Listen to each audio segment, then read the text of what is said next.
Ultimate Kahuna asks, for potential topic, what is everybody's nicest quality book or most treasured? Well, that's tough for me to say right now because I've just started collecting books again. I don't have any of the old ones I used to have. I've moved and life has just been disrupted so many times. They're all long gone. So I I can don't answer know. I'm that. kind of starting it all over again. I can answer that. I have an Alan Lee Lord of the Ring, Alan Lee illustrated Lord of the Rings edition. It came out, I think, probably in the late '90s.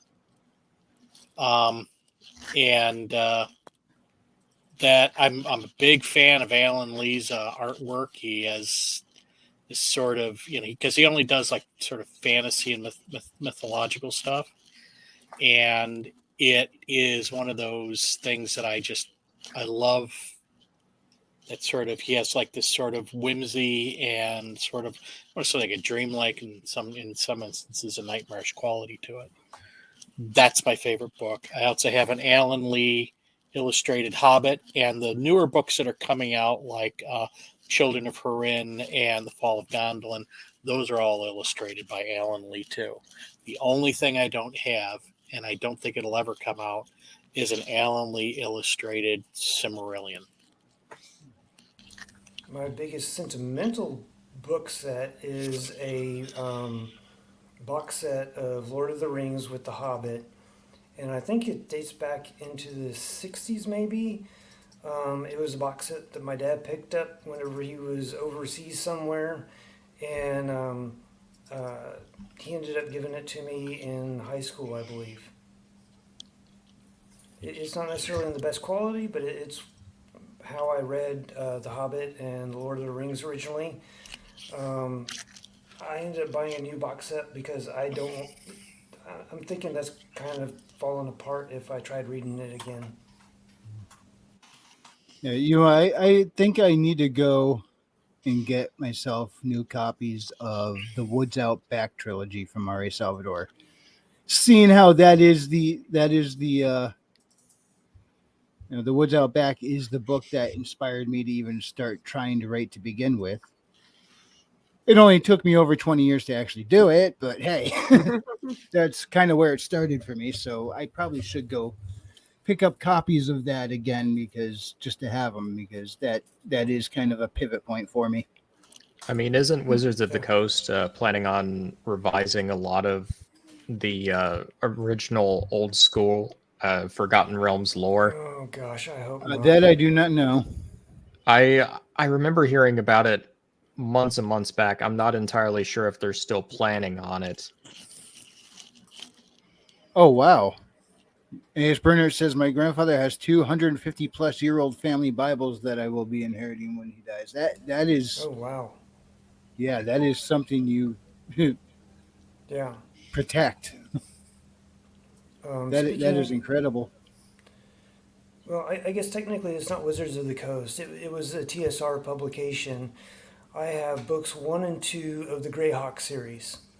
And those were the only 2 novels that were written by E. Gary Gygax. The rest of the series was written by Rose Estes, and she didn't stick to any of the rules or anything. Yeah, Gary Gygax is a very good storyteller. Yeah. I remember picking up a book by his. I saw it in my local bookstore just down the road. And normally, if I don't know the quality of a book, I'll just pick a random page, start reading, see what I think. And I was like, hey, a lot of the fantasy I personally connect to, a lot of pulps, pretty clearly enough. Gygax steers into that a lot. I really liked his writing style. Was it a newer series? I think it was one of his older series. It may have been Greyhawk. I'm not entirely sure. Okay, because I know, let's see. I think the only way, or at least the only way that I've been able to find the Greyhawk books was I stumbled upon them used. I don't even remember where I stumbled upon them, but I I ended up checking out and reading the Rose Estes books from the library. It may even be that the 2 books that I have I checked out from the library and accidentally forgot to return. I don't know. But I don't think so because they don't have like the library stuff inside of them. So I highly doubt that.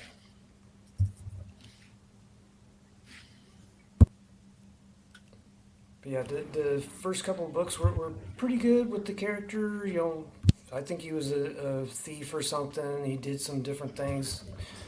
Oh, he was trying to learn magic or something. The That problem kind was- of reminds me of the Dying Earth books, which I know inspired Gary Gygax quite a bit.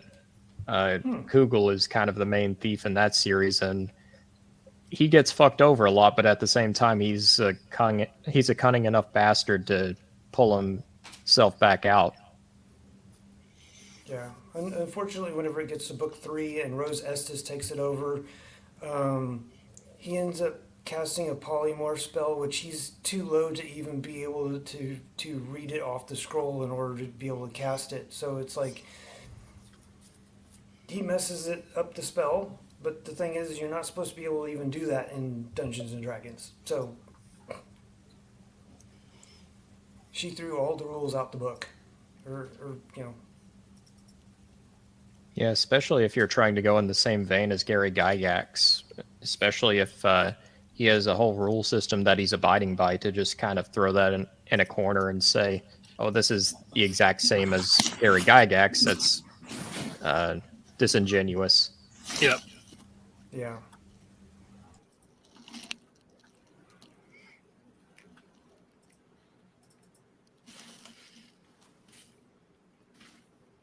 Yeah, that's pretty cool there. What here's Brennan went on to say, one of the Bibles has a picture or 2 of his great grand uncle from when they went to Alaska during the gold rush there. Wow. Ultimate Cahoot asked, "That's sick, Bruna. Are the Bibles in English?" Yes, KJV, King James Version. The wise words from Redoubt right there. Yep.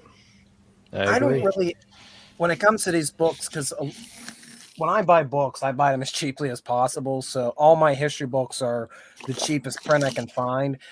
I don't have too many actually old texts. There are a few Johnstown flood books. They go back to 1889, 1890 when the catastrophe occurred. That's like as old as it goes. That being said, if there was a sentimental collection I do have the Nausicaa manga in hardback.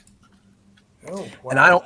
And you have to keep in mind, I really don't read fictional stories a lot. Let alone do I read comics a lot. So, for me to fork up the cash to buy this, I bought this. No, I didn't buy this.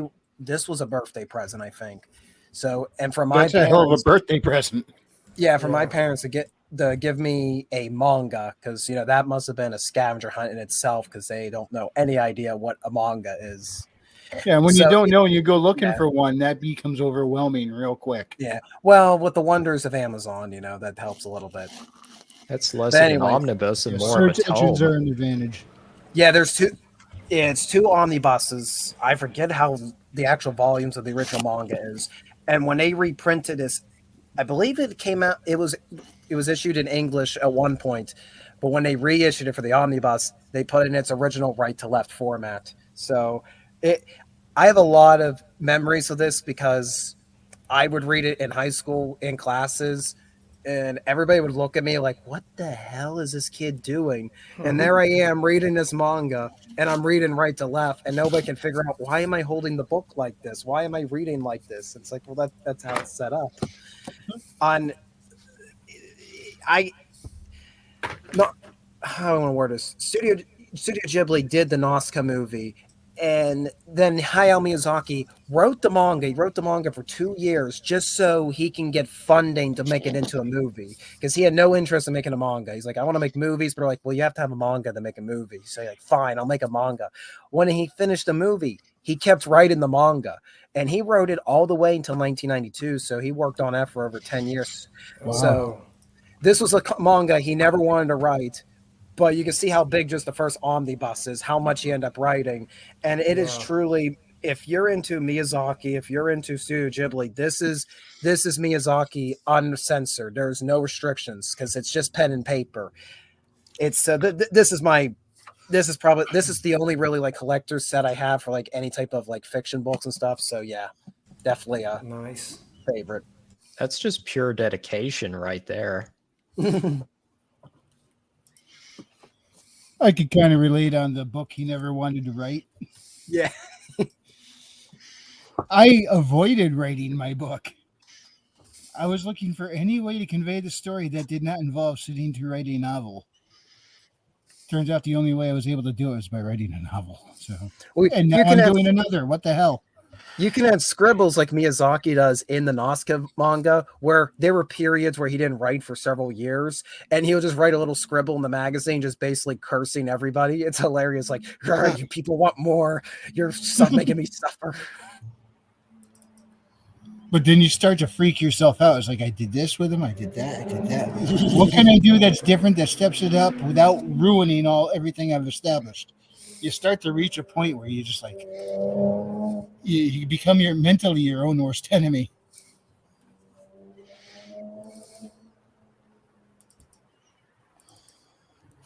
I don't know. I only got 2 freaking books out, but I will tell you, man, I do freak out about that a lot. Like, it was like with the Wizard Stone. I got a lot of people who really liked The Revenant and the Tomb and liked that format, and the Wizard Stone was not that. And it's like, have I created a book that have I set a standard with my first book that I can't, whose expectations I can't live up to in the second one? So yeah, I got that same feeling going right now. And so that's the thing that's really always like, it's like the one that I'm writing now. Okay, will this follow up be as good as the last one? And so so that's one of those things. It's always in the back of your freaking head. Yeah, I don't think you'll ever get rid of it. Yeah, and as encouraging as my review from King Bob was, I look at that, I'm like, can I do that again? Again, yeah, that was another thing I was worried about as well. It's like, oh, everybody really liked this. Am I going to be able to pull this off again? So, I get it. I know exactly how you feel. Yeah, but I mean, even though I don't even have my second book out yet, I have 5 others planned. A couple of branching series ideas, and then what happens after the series completion. Mm-hmm. Well, because after that, the Marshals are going off looking for a particular. They're multiverse hopping, looking for a particular universe because one of their team members is from elsewhere, and they're trying to find it. So then I got to sit there and work out what are my multiversal mechanics. I got to figure out the Omniwatch and how all this happens and make sure everything remains consistent with everything I've established before. And I've done freaked myself out going, this has gotten too big and there's more I want to do. What the hell? Yep. Yeah, I know exactly. Well, I wouldn't say it's gotten mine's gotten too big. I'm used to dealing with large projects at work. And so dealing with something that's pretty ambitious doesn't really faze me. But what does faze me is because I'm doing things book by book, am I going to be able to pull each one of them off? Or if I screw up the 4th book, will I lose all of my audience? And that's always a fear in the back of my head too. So, and the head can play some nasty tricks Yep. on you when you're trying to figure